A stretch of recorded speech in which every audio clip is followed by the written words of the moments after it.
Pai Santo, usa a tua serva nesse momento, dê todo entendimento, sabedoria vinda do céu. Usa a sua boca, usa a sua mente, o seu coração, e que os teus ensinamentos venham encontrar lugar em nosso coração.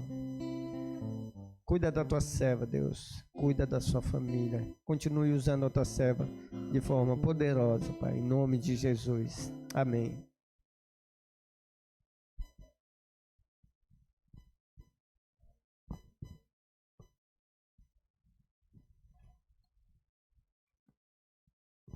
Boa noite, igreja. Graça e a paz do nosso Senhor Jesus.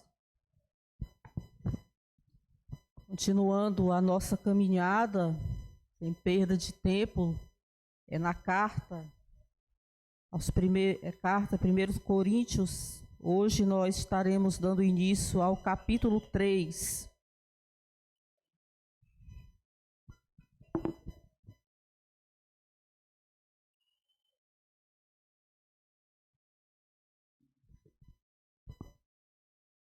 Amém. Capítulo 3, 1 Coríntios, primeira parte. Diz assim: Eu, porém, irmãos, não vos pude falar como a espirituais, e sim como a carnais, como a crianças em Cristo. Leite vos dei a beber, não vos dei alimento sólido, porque ainda não podíeis suportá-lo. Nem ainda agora podeis, porque ainda sois carnais. Porquanto, havendo entre vós ciúmes e contendas, não é assim que sois carnais e andais segundo o homem? Quando, pois, alguém diz, eu sou de Paulo, e outro, eu de Apolo, não é evidente que andais segundo os homens? Quem é Apolo? Quem é Paulo? Servos por meio de quem crestes, e isto conforme o Senhor concedeu a cada um. Eu plantei, Apolo regou, mas o crescimento veio de Deus. De modo que nem o que planta é alguma coisa, nem o que rega, mas Deus que dá o crescimento. Ora, o que planta e o que rega são um, e cada um receberá o seu galardão segundo o seu próprio trabalho. Porque de Deus somos cooperadores, lavoura de Deus, edifício de Deus sois vós. Segundo a graça de Deus que me foi dada, lancei o fundamento como prudente construtor, e outro edifica sobre ele. Porém, cada um veja como edifica, porque ninguém pode lançar outro fundamento além do que já foi posto, o qual é Jesus Cristo. Até o verso 11. É só fazendo uma breve retrospectiva, até chegarmos aqui nessa parte do que nós já demos. Quem está acompanhando aí desde o primeiro capítulo, nós vemos que o apóstolo Paulo, ele falou muito sobre cruz, falou muito sobre sabedoria nos 2 primeiros capítulos. E, na verdade, ele dá uma aula aí à igreja de Corinto e também a nós, uma aula do que é o centro do Evangelho de Cristo. O centro do Evangelho, a morte de Cristo, o eterno propósito de Deus para a salvação do homem, o Evangelho revelado pelo Espírito Santo através da palavra de Deus. Ali, numa das capitais da filosofia, Corinto, porque a outra era Atenas, o apóstolo Paulo decide pregar tão somente a mensagem da cruz, como nós já vimos no capítulo 2. Era o que realmente importava e é o que realmente importa. O sacrifício de Cristo, ele deixou bem claro, não era uma doutrina periférica, mas a própria essência do Evangelho. É a morte substitutiva de Cristo pelo homem, por nós, através da cruz do Calvário. Ele vai mostrar nesses primeiros capítulos que nós estudamos que ela é o eixo principal, é a peça principal do Evangelho de Cristo. E ele discorre também sobre a sabedoria no capítulo 2, É sabedoria essa que ele vai dizer que ela não nasceu na história da humanidade, a verdadeira sabedoria, mas ela nasceu na eternidade. Conforme nós podemos ver no capítulo 2, no versículo 7, quando ele diz: mas falamos a sabedoria de Deus em mistério, outrora oculta, a qual Deus preordenou desde a eternidade para a nossa glória. E ele vai fazer um contraste da sabedoria de Deus com a sabedoria humana, quando ele fala aí no capítulo 2, no versículo 6, ele diz: entretanto, expomos sabedoria entre os experimentados, não porém a sabedoria deste século, nem a dos poderosos desta época que se reduzem a nada. Ele diz que a sabedoria dos poderosos, a sabedoria dos filósofos, dos grandes, essa sabedoria ela vai se reduzir a nada, ela vai se aniquilar. E aí isso é uma mensagem chocante,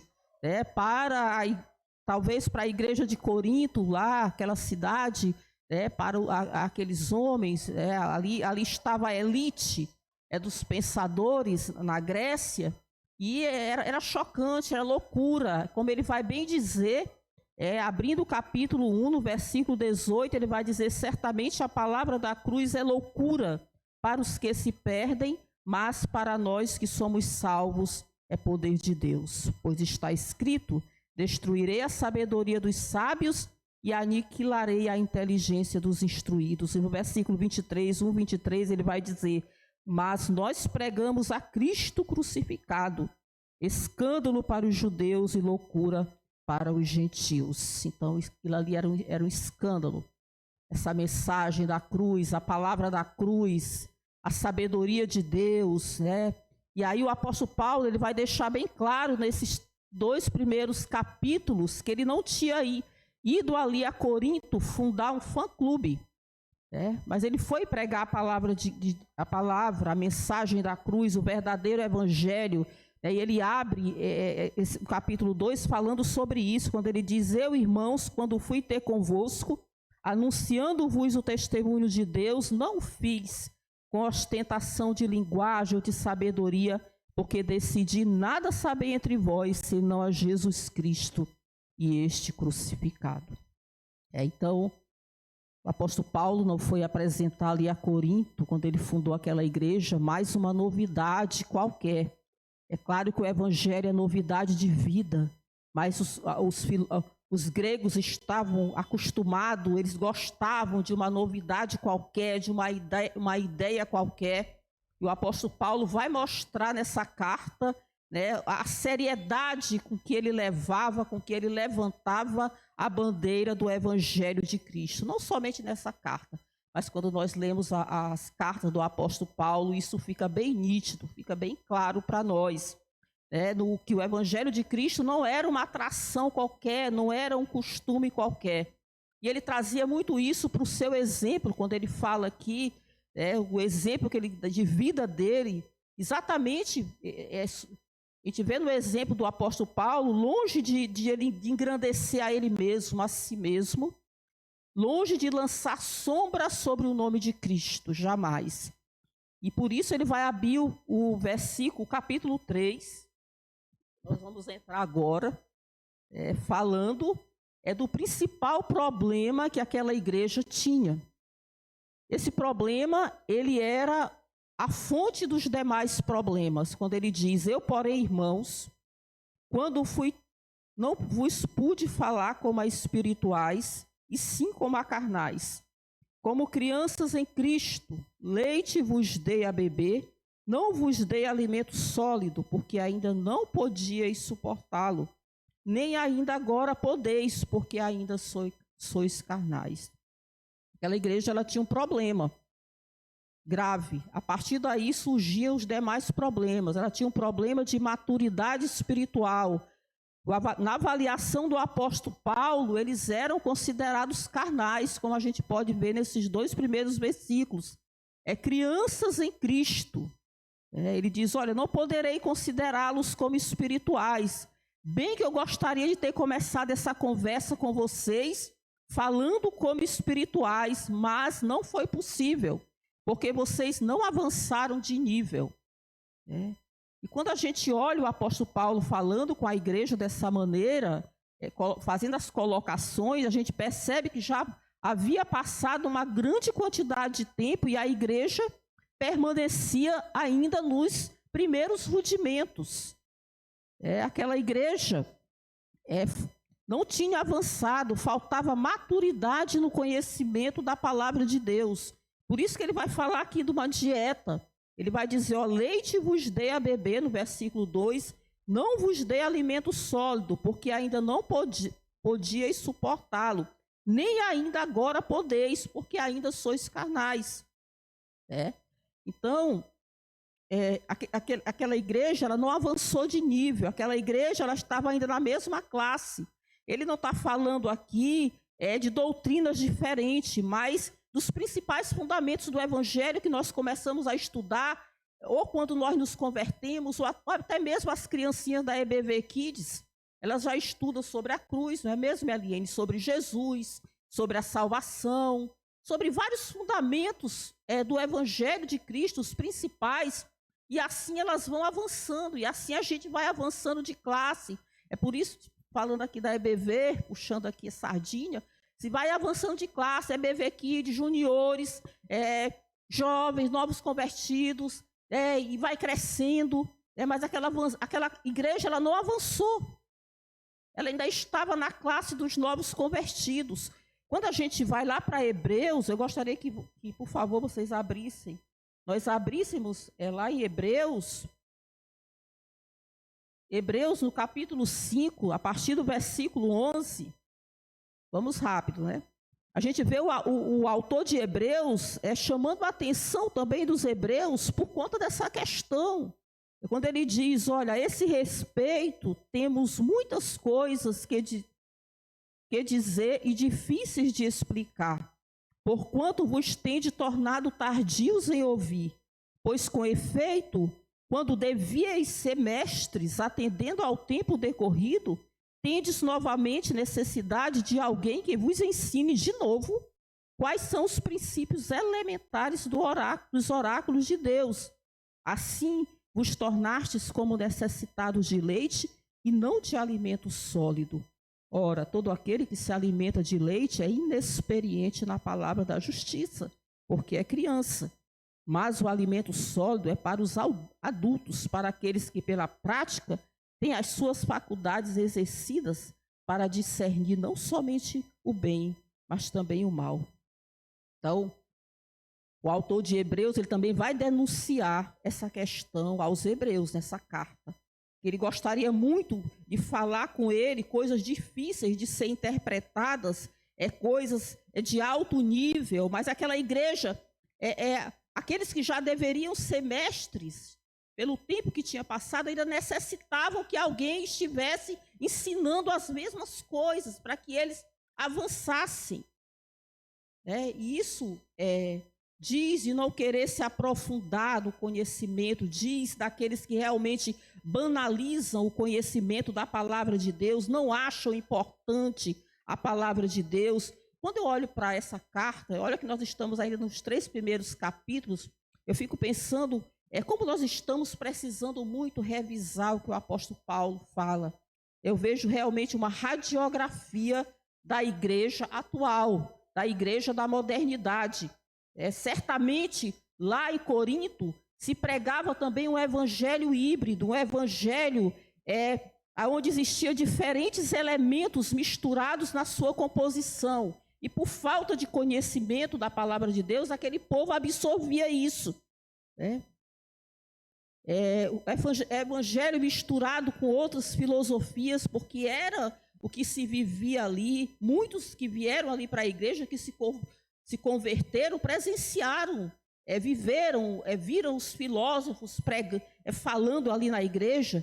E também é uma tendência muito dessa era que nós estamos vivendo, da era moderna, onde o evangelho tem se misturado com o liberalismo, onde o evangelho tem se misturado com ideologias políticas, onde o evangelho tem se misturado com tantas coisas.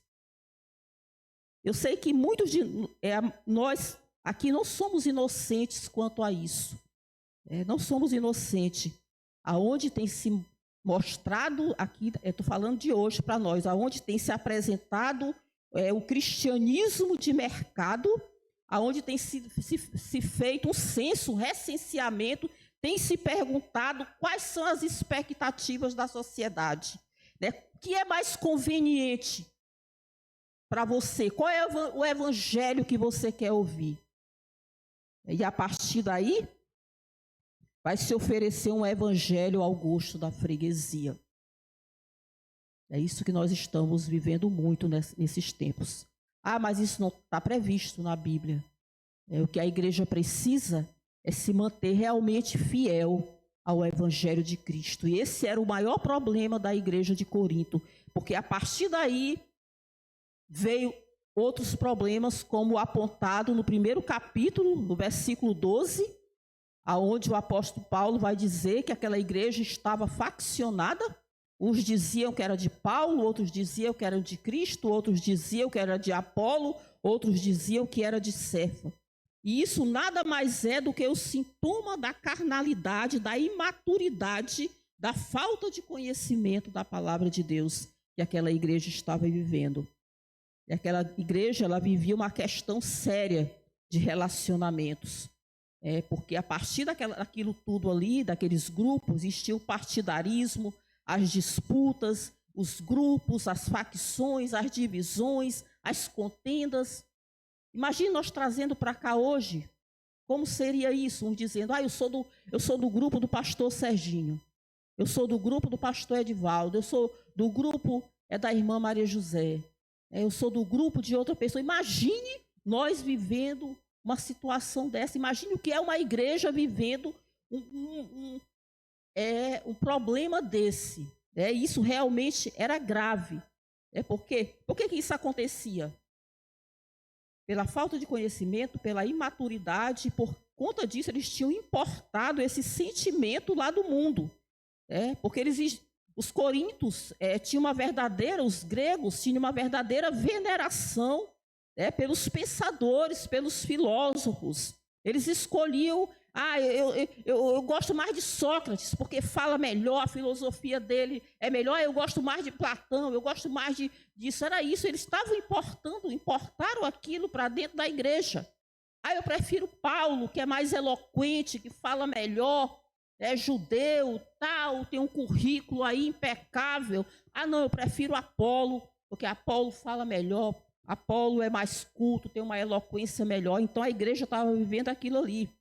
O apóstolo Paulo vai trazer isso aí à tona, vai deixar claro que não era sobre, o evangelho de Cristo não era sobre colocar o homem no pedestal. O evangelho de Cristo não era sobre o culto à personalidade do homem. O evangelho de Cristo não dizia sobre a centralidade do homem. O evangelho de Cristo não era valorizar o homem acima de Deus. Ao contrário, não era um evangelho humanista. É o contrário, a igreja de Cristo, ela precisa ter o foco centralizado em Cristo. A principal mensagem a ser pregada é Cristo, é o evangelho de Cristo. Paulo, possivelmente ele era eloquente, acho que o pastor Edivaldo falou sobre isso, com certeza. Eu tenho certeza que o apóstolo Paulo falava bonito, porque quando ele chegou naquele Areópago, ali em Atenas, que ele começou a falar de um Deus desconhecido que estava ali no altar, as pessoas pararam. Mas aí quando a gente vai ver o apóstolo Paulo, ele dizendo lá atrás, no 2º capítulo, que era com temor e tremor, que ele pregava a palavra de Deus, ou então 2, 4, 5, quando ele diz, a minha palavra e a minha pregação não consistiram em linguagem persuasiva, de sabedoria, mas em demonstração do Espírito de poder, para que a vossa fé não se apoiasse em sabedoria humana, e sim no poder de Deus.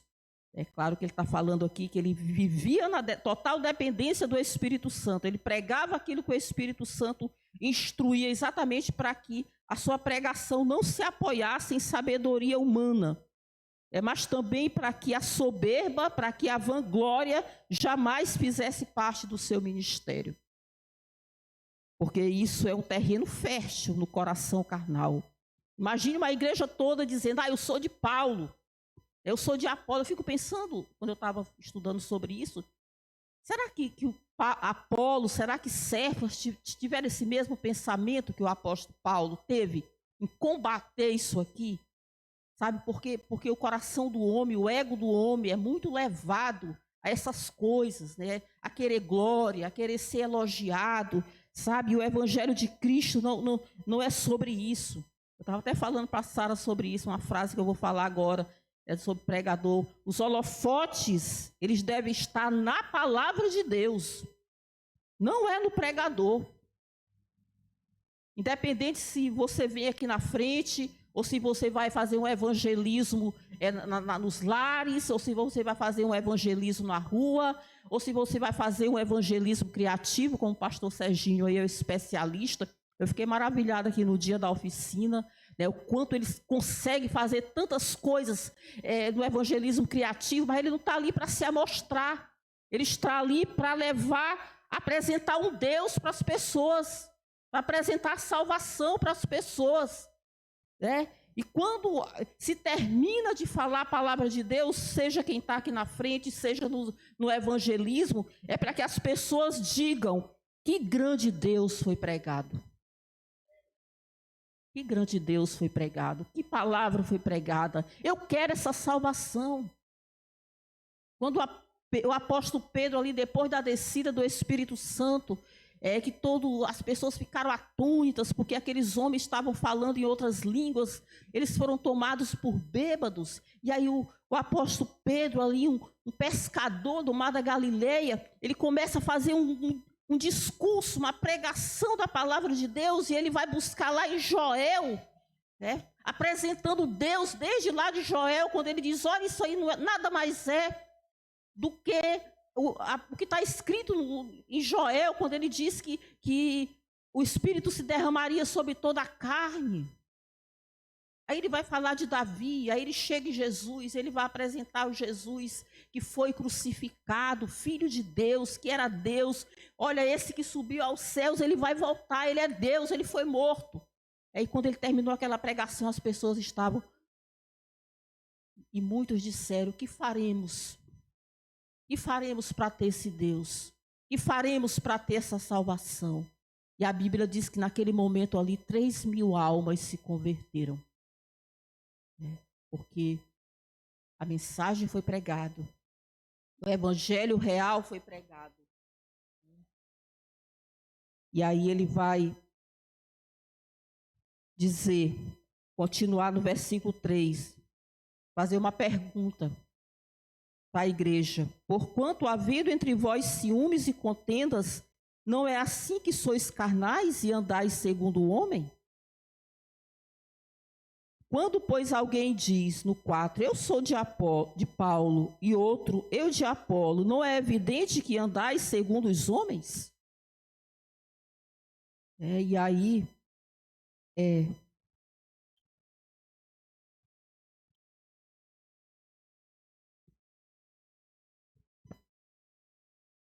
esse versículo 5 e os demais versículos, que até o versículo 11, a gente vai casar com o versículo 9, onde o apóstolo Paulo, ele faz a igreja, compara a igreja a 3 coisas. Ele diz: porque de Deus somos cooperadores, lavoura de Deus e edifício de Deus sois vós. E aí, quando a gente casa com o versículo 5, ele pergunta: quem é Apolo e quem é Paulo? Ele vai dizer que eles são servos por meio de quem creste. A igreja é uma comunidade de servos, a igreja é uma comunidade de cooperadores, representantes de Cristo. Aqueles homens, eles não eram autores da fé, nem Paulo e nem Apolo, mas eles eram instrumentos usados por Deus, como ele diz assim, por meio de, no versículo 5, por meio de quem crestes. Foi por meio, eles foram usados, instrumentos de Deus, por meio de quem as pessoas creram. Mas aqueles homens ainda tinha mais. Ele diz: isto conforme Deus concedeu a cada um. E eles ainda dependiam da soberania de Deus. Eles foram usados conforme Deus quis, conforme a vontade de Deus. Quando o apóstolo Paulo diz: quem é Apolo e quem é Paulo, ele não está falando aí no sentido de menosprezar quem é Apolo. Ah, quem é esse? Não, não é nisso. Ele está tirando-os, inclusive o apóstolo Paulo, tirando-os do pedestal aonde a igreja os tinha colocado. Vai mostrar para a igreja que eles não deveriam se gloriar nos líderes, que eles não deveriam transferir a glória de Deus aos líderes. E aí a gente tem o versículo 2,7 que ele destoa um pouco, alguns ficam, nossa, como assim? Diz assim, mas falamos, quando ele diz, mas falamos a sabedoria de Deus, nós já lemos aqui em mistério, outrora oculto, a qual Deus pré-ordenou desde a eternidade para a nossa glória. Quando ele está falando para a nossa glória, mas não é a glória de Deus. Quando ele está falando para a nossa glória, ele está falando da igreja comprada e remida pelo sangue de Cristo. Ele está falando da igreja noiva de Cristo. Essa igreja que um dia vai ser apresentada em glória para Deus. A igreja santa, incorruptível, imaculada, essa igreja que será apresentada como noiva de Cristo ao noivo. E aí faltava a compreensão verdadeira daquela igreja sobre a cruz de Cristo. Por isso ele está fazendo essa pergunta, está mostrando aqui que não era sobre esses homens, eles eram apenas instrumento, um meio pelo qual Deus estava usando eles. E ele vai dizer no versículo 6 a 8, comparando ainda com o versículo 9, quando ele diz que a igreja é uma lavoura de Deus, ele vai explicar, ele diz no versículo 6, eu plantei, Apolo regou, mas o crescimento veio de Deus, de modo que nem o que planta é alguma coisa, nem o que rega, mas Deus que dá o crescimento. Ora, o que planta e o que rega são um, e cada um receberá o seu galardão, segundo o seu próprio trabalho. Então a igreja, algumas versões dizem que é um campo, é uma lavoura, outros dizem que é uma lavoura, como é a minha versão aqui. Então a igreja é um campo. Quando a gente olha para essa fala do apóstolo Paulo, a gente vê que a igreja e seus diferentes ministérios, ele diz que Paulo plantou, eu plantei. O Paulo, ele desbravou as terras. O apóstolo Paulo, ele pregou a palavra, o apóstolo Paulo pregou o evangelho, o apóstolo Paulo plantou a semente, plantou a igreja. Esse era o ministério do apóstolo Paulo, maior ministério de plantador de igrejas. Plantou a igreja, mas ele disse que Apolo regou. Apolo continuou com o trabalho. Apolo regou, Apolo instruiu, Apolo cuidou, Apolo discipulou, não é mesmo? E aí, mas ele reforça que o crescimento é dado por Deus. O crescimento é dado pelo Espírito Santo. E a gente vê no versículo 7 ele usando repetições. Ele vai dizer de modo que nem o que planta é alguma coisa,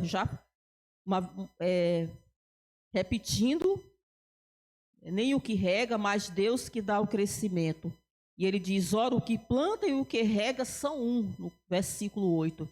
Quando ele diz que são um, o que planta e o que rega, é que embora eles tivessem ministérios diferentes, o apóstolo Paulo tenha plantado, Apolo tenha regado, Cefas tenha feito outra coisa, e outros líderes tivessem feito outra coisa, mas eles são um porque o propósito era o mesmo. O propósito era trabalhar para o crescimento do reino de Deus, o propósito era produzir essa lavoura. Quando a gente olha para a lavoura trazendo para nós, um campo, por exemplo, a gente vê que tem muito trabalho no campo. Não é mesmo? Quem já viu aqui alguém lavrando um campo, quem já foi filho de lavrador, quem já passou por isso, sabe que tem muito trabalho, você tem que cuidar, não é só plantar, não é só colocar semente, é ver se a plantinha está crescendo saudável, ver se a plantinha não está murchando, ver se a plantinha não está fina demais, desnutrida demais. Tudo isso requer cuidados, podar os galhos, é até exterminar as pragas, se for possível. Então, a igreja de Cristo, comparada com a lavoura, com o campo de Cristo, ela tem muito trabalho para ser feito. É muito trabalho. É por isso a necessidade do crescimento, né? De nós crescermos, líderes ou não, avançarmos, porque tem muito trabalho para ser feito por aqueles que vão chegando, por aqueles que vão se convertendo, e tantas coisas que necessitam ser feitas nesse campo e nessa lavoura. E aí ele vai dizer, no versículo 10 e 11, comparando com o 9 ainda, a última coisa que ele compara a igreja, quando ele diz que a igreja é o edifício de Deus, sois vós. E ele vai explicar no versículo 10 e 11, ele vai dizer, segundo a graça de Deus que me foi dada, lancei o fundamento como prudente construtor, e outro edifica sobre ele. Porém, cada um veja como edifica, porque ninguém pode lançar outro fundamento além do que foi posto, o qual é Jesus Cristo. Então, o apóstolo Paulo, ele disse que ele lançou o fundamento, pela graça de Deus que foi dada a ele, lançou o fundamento. Eu acho interessante que ele diz, olha, como prudente construtor. Ele usa essa palavra, não sei qual é a palavra que tem na versão de vocês. Então ele começou essa obra com muita prudência, começando aí pelo fundamento. Fundamento esse que era Cristo, fundamento esse que é a palavra, fundamento esse, fundamento verdadeiro. Esse edifício, igreja, ela foi edificada sobre a verdade, que é Cristo. Em vários momentos, Jesus diz que ele era a verdade. Eu sou o caminho, a verdade e a vida. Em outras passagens, ele diz que ele é a verdade. Então, a verdade é Cristo. E essa verdade, ela não pode ser negociada na vida da igreja, desse edifício. Ela não pode ser substituída. O apóstolo Paulo deixa bem claro isso no versículo 11, quando ele diz, porque ninguém pode lançar outro fundamento além do que já foi posto, o qual é Jesus Cristo. Então, a igreja de Cristo, edifício de Cristo, ela não está aberta às novidades do mercado da fé. Ela não está aberta ao evangelho como um produto qualquer exposto numa prateleira. A igreja de Cristo, ela está ajustada, firmada, edificada na pedra angular que é Cristo Jesus, do qual o próprio Pedro fala lá em 1 Pedro 2, 6, 8, fazendo uso de Isaías, quando ele diz que Cristo é a pedra angular, eleita e preciosa, que foi rejeitada por muitos. Ele vai completar lá o versículo. Ou seja, Cristo é a pedra principal, é a sustentação da igreja, é a solidez estrutural da igreja espiritual, ela repousa completamente em Cristo e em mais ninguém, Porque se for ao contrário, a igreja não subsistirá. Então a igreja jamais poderá ser edificada sobre fundamentos humanos, filosofias, teorias e quaisquer coisas que sejam. Nós estamos no horário, mas qual é a aplicação que isso pode trazer para as nossas vidas? Como igreja de Cristo, como seguidores de Cristo, como discípulos de Cristo, como igreja no qual a glória de Deus precisa resplandecer através das nossas vidas. Que aplicação essa palavra pode trazer para nós? E eu penso que a igreja, acima de tudo, ela precisa entender a grandiosidade da mensagem que ela precisa levar, assim como o apóstolo Paulo tinha esse entendimento. Não só levar, mas viver. Porque não adianta você levar ou viver aqui entre quatro paredes ou viver de teoria, mas a nossa vida, ela não condizer com o evangelho de Cristo. A nossa vida não condizer com aquilo que Jesus disse, que nós devemos ser a luz do mundo, que nós devemos ser o sal da terra. Porque essa mensagem que nós vamos levar, falada ou através das nossas vidas, ela vai apresentar um Deus para as pessoas. E que Deus nós estamos apresentando através do nosso exemplo, através do nosso testemunho, que Deus nós estamos apresentando. Pesa sobre nós essa responsabilidade. Isso ao nosso redor, isso é na nossa casa, com a nossa família, no nosso trabalho, é onde quer que nós estejamos, essa responsabilidade está sobre nós, de apresentar um Deus verdadeiro. E essa mensagem é uma mensagem que vai trazer mudanças para a vida das pessoas, é uma mensagem que vai transformar vidas. Esse é o propósito, transformar vidas. Por isso ela precisa ser a mensagem verdadeira. Aquela igreja de Corinto, ela estava faccionada. Imagine o que as pessoas pensavam quando entravam naquela igreja. As pessoas perguntavam: onde está Deus? Onde está Deus? Então, o papel insubstituível da igreja é levar o verdadeiro evangelho, um evangelho original, um evangelho limpo, um evangelho sem modismos. Estamos vivendo aí muita era dos modismos, dos coaching, de tantas teologias.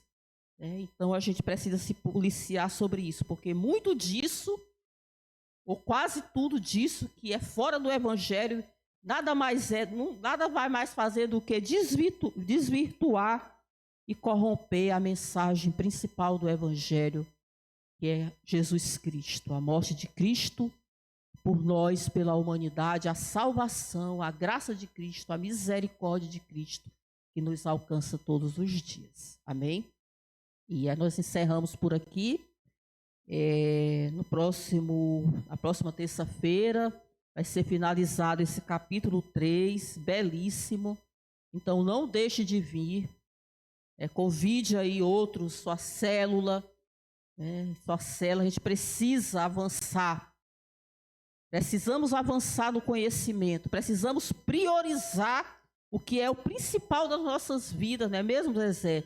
Que é o conhecimento da palavra de Deus, que é o alimento espiritual. Nós não precisamos comer todos os dias. Quem fica com fome aqui? Ninguém, né, irmã Isabel? Fome é ruim. Então a gente não alimenta o nosso corpo todo dia, físico, a nossa alma também ela precisa ser alimentada todos os dias espiritualmente com a palavra de Deus, para que assim nós venhamos crescer e estar mudando de fase todos os dias, para que nós venhamos ser mestres, para que nós não precisamos mais ser a toda hora sendo ensinadas as mesmas coisas.